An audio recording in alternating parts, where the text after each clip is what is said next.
میں تو حیران ہوں، ایسے ایسے واقعات سامنے آ رہے ہیں۔ ایک مرتبہ میں دلی سے آ رہا تھا، اپنے گھر جا رہا تھا، راستے میں ایک ساتھی کا فون آیا، مول صاحب مسئلہ بتاؤ۔ ان کا بھائی ہم نے تو 30 سال ہمارے حضرت جی رحمۃ اللہ علیہ کے پاس گزارے، کبھی مسئلہ نہیں بتایا، حالانکہ اتنا ٹھوس علم تھا۔ جب کبھی کسی نے مسئلہ پوچھا تو فرمایا بھائی ہمارے یہاں کے مفتی 2 ہیں، مولوی عبید اللہ ہے، مولوی اظہار صاحب ہیں، ان سے پوچھ لو۔ مسئلہ نہیں بتایا۔ میں بعد میں مسئلہ کہ اچھا سن تو لو، اچھا سنا دو۔ مول صاحب میں جب سے اس کام میں لگا ہوں الحمدللہ میری مسجد کا ہفتے واری عمومی گشت کبھی ناغا نہیں ہوا۔ کل مجھے ایک ضرورت سے بمبئی جانا تھا، تو میں نے سارے ٹائمنگ، جانے میں کتنا وقت لگے گا، وہاں کام میں کتنا لگے گا، واپس آ کر میں گشت میں شریک ہو سکوں گا، ساری ترتیب سے مجھے اطمینان ہوا کہ انشاءاللہ آ جاؤں گا۔ مقدر وہ سارا ہو گیا، واپسی میں جام ملا بہت زبردست۔ میں آیا تو گشت ہو چکا تھا۔ میرے گشت کی قضا کیسے کروں؟ یا اللہ، میں حیران رہ گیا۔ نماز کی، روزے کی اور زکوٰۃ کی قضا کے لوگوں نے بہت مسئلے پوچھے، گشت کی قضا پوچھ رہا۔ خیر میں نے اس سے بتایا جب دعوت کی عظمت، دعوت کی اہمیت، اس کا ایک ایک عمل جس پر محمد صلی اللہ علیہ وسلم کی ذات گرامی اور کیا آپ کی جان اور کیا اس کی قیمت، جب یہ اندر ہوتی ہے تو پھر آدمی چیزوں کی پرواہ نہیں کرتا ہے۔ ہم تو معمولی بہانے میں مسجد کا گشت، سحر روزہ اور پتہ نہیں کیا کیا۔ خدا کرے ہم اس دعوت کی محنت کو سمجھیں، اس کی عظمت، اس کی ضرورت، اس کا فائدہ، اور اگر امت میں دعوت نہ ہوئی تو پھر سن لو ہمارے ساتھ ہوا ہے۔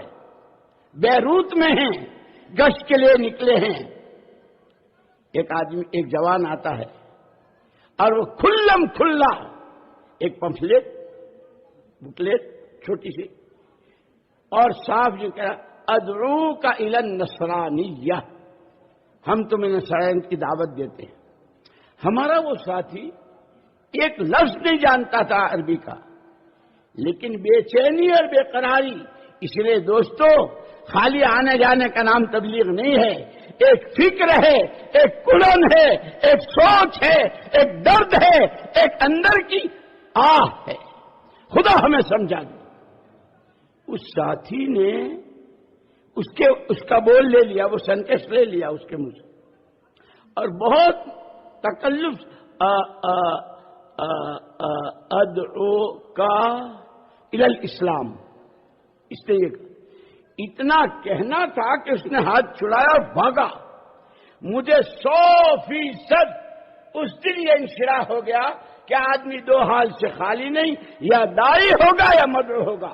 آج امت معاشرے میں، معاملات میں، کھانے کمانے میں اور شادیوں میں، رہن سہن میں، یہاں تک کہ عقائد میں، عبادات میں مدعو ہوئی پڑی تھی۔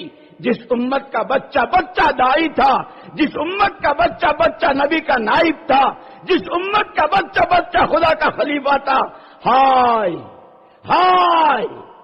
جیسے مولانا الیاس صاحب رحمۃ اللہ علیہ نے، کسی نے پوچھا آپ کہتے ہیں میرا کام آپ کا کام ہے کیا؟ فرمایا میرا کام تو رانڈ کا رونا ہے۔ حضرت وہ کیا؟ ایک عورت جس کے سر سے اس کے شوہر کا سایہ اٹھ جائے وہ کیسی بلبلاتی ہے؟ اس کے سارے ارمان، اس کے سارے شوق و جذبات جس سے وابستہ تھے، آج اس کی دنیا اجڑ گئی۔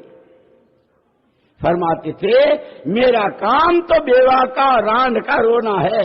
وہ امت جو رہتی دنیا تک کے ایک ایک فرد بشر کے لیے اللہ تک پہنچانے کا راستہ، اللہ تک پہنچنے کا راستہ، اللہ کو اپنا بنانے کا راستہ، نبی کا دامن تھموانے کا راستہ، نبی کی چال چلنے کا راستہ نبی والی ترتیب پر جان و مال لگانے کا راستہ بتانے والی تھی، ہائے اس کے پیروں نیچے سے زمین نکل گئی۔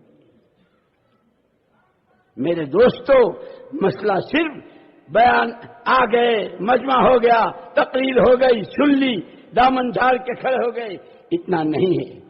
دنیا میں جو جہاں جاتا ہے وہاں کی چیز لے کے آتا ہے۔ ہم اس اجتماع سے کیا لے کے جائیں گے؟